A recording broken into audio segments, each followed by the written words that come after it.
여러분, 요즘 기획재정부는 나라 국간지기를 자처하는 모양새예요. 계속해서 이렇게 갈 거라고 생각은 솔직히 저는 안 하지만 어쨌든 홍남기 경제부총리가 전 국민에 대한 선별 보편 재난지원금을 지급하는 것을 반대한다 이렇게 나서고 있잖아요. 이게 쇼라고 생각하는 사람들이 대부분이지만 말입니다. 왜냐하면 청와대도 지금 대통령 문재인 대통령도 선별지급과 보편지급을 동시에 해라 이렇게 이미 지시가 아닌 지시가 내려졌습니다. 정세균 국무총리도 마찬가지 선별 보편지급을 해야 한다 이렇게 이야기하고 있습니다. 여기에다가 더불어민주당은 김태년 원내대표가 홍남기 경제부총리가 있는 앞에서 벌떡 일어나서 나갈 정도로 나는 선별지급 보편지급 할 거예요 이렇게 하고 나갔다는 거 아니에요. 이런 상황에서 홍남기 경제부총리가 얼마나 버틸 수 있겠습니까? 저는 그렇게 오랫동안 버티지 못할 거라고 생각을 해요. 그래서 사람들이 보여주기 쇼하지 마라 이렇게까지 지금 비난하고 있거든요. 근데 이런 상황에서요, 안일환 기획재정부 2차관이 일본의 악의입 그래프를 이야기하면서요, 재정에 대한 중요성을 강조했습니다. 이 말이 뭐냐 도대체. 기획재정부의 2차관이 일본의 악의입을 이야기했다.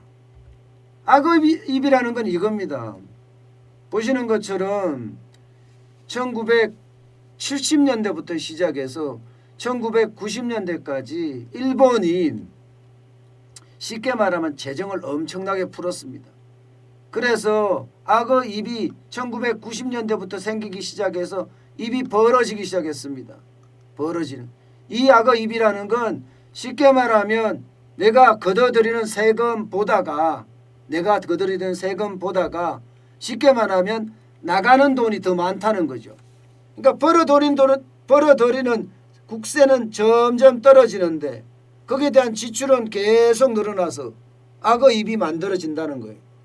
지금 현재 일본은요, 이 악의입이 닫히지 않을 정도까지 됐다는 거예요. 닫히지 않을 정도까지. 이 말을 꺼냈다는 건 쉽게 말하면 국가 채무의 악몽이 우리에게도 닥쳐온다. 최악의 일본처럼 우리에게 오고 있다. 이런 얘기를 간접적으로 안일환 기획재정부 차관이 했다는 겁니다. 이야기를 딱 들으니까 기획재정부가 집단 반발하는 거야? 이렇게까지 느껴질 수 있는 대목입니다. 실제로 말입니다.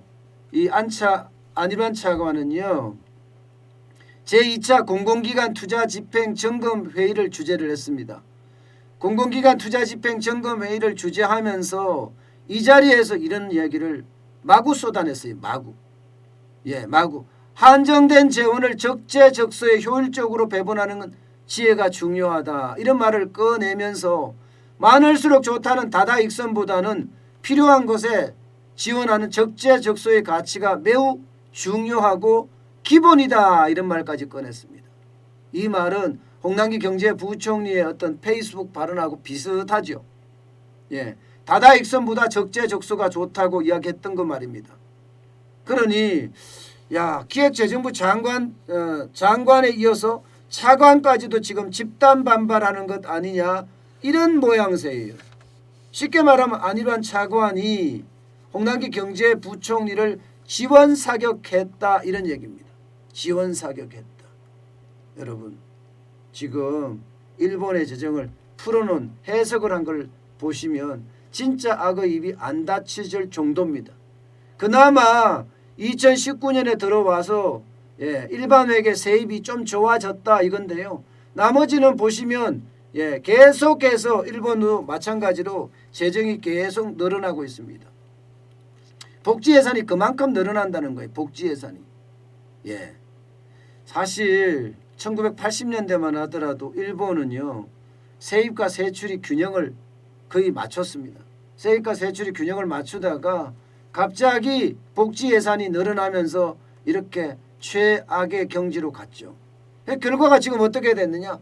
1977년에 일본은요 국가 채무 비율이 32%였습니다. 근데 지금은 얼마냐? 220%예요. 7배 이상 증가했습니다. 7배 이상. 7배 이상 증가했어요. 그야말로 폭증했죠.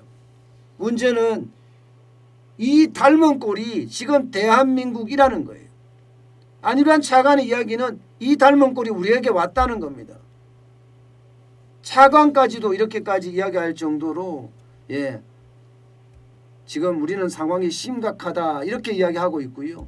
이미 2019년에 대한민국은 악의입 그래프가 만들어지기 시작했다. 지금은 더 진행된 상황으로 봐야 된다. 일본이 13년 동안 악의입이 벌어졌다가 지금은 다물지 못할 정도가 됐다. 이런 이야기까지 나올 정도입니다. 결국은 이제는 재정 건전성의 문제를 넘어서 국가 부채가 점점 나라의 위기로 발전될 수 있다는 이야기를 한 겁니다. 그러면서 말입니다. 공공부문의 효율 여부는 국민 부담과 연계된다는 점을 감안해서 정부는 물론 공공기관들도 투자 집행 과정에서 작은 재원이라도 허투루 쓰지 않고 반드시 필요한 분야에 집중될 수 있도록 신중을 기해야 한다. 이런 말까지 꺼냈습니다. 결국 이 말은요. 홍남기 경제부총리를 지원 사격함과 동시에 지금 기획재정부가 집단으로 이제는 더 이상 안 된다. 이대로 가면 나라 곳간이 거들난다. 이런 얘기를 한 것 아니냐 이렇게 해석될 수 있습니다. 그렇지만 앞서 제가 말씀드린 대로 대통령의 국무총리의 여당 대표까지 선별직업과 보편직업을 동시에 하겠다고 이야기한 판에 과연 기획재정부가 얼마나 버틸 수 있을까요? 저는 원칙 있는 기획재정부의 어떤 직원들 기획재정부는 제가 늘 말씀드리지만 대한민국의 경제 분야의 천재라는 사람들은 거기 다 모여 있습니다. 때문에 그들이 경제 정책을 짜고 오롯이 대한민국 경제만을 위해서 할 수 있도록 도와야 합니다. 그들의 사기를 꺾고 그들을 마치 핫바지처럼 만들어 놓으면 그들은요 결국은 그 실망감과 절망감에 우리 경제까지도 멍들 수 있다는 거. 왜 모를까요? 선거를 앞두고 모든 역량을 지금 선거에다가 집중시키는 정부같이 보이거든요. 그러다 보면요. 대한민국의 어떤 경제는 그 어느 때보다가 쇼크 수준으로 빠질 가능성도 커집니다. 일본이 왜 20년 동안 왜 10년 동안 10년, 20년, 30년 잃어버린 10년, 잃어버린 20년, 잃어버린 30년이라고 했겠습니까? 그 정도로 망가졌기 때문에 그런 거예요. 그 덕분에 대한민국은 엄청난 성장을 구가했잖아요.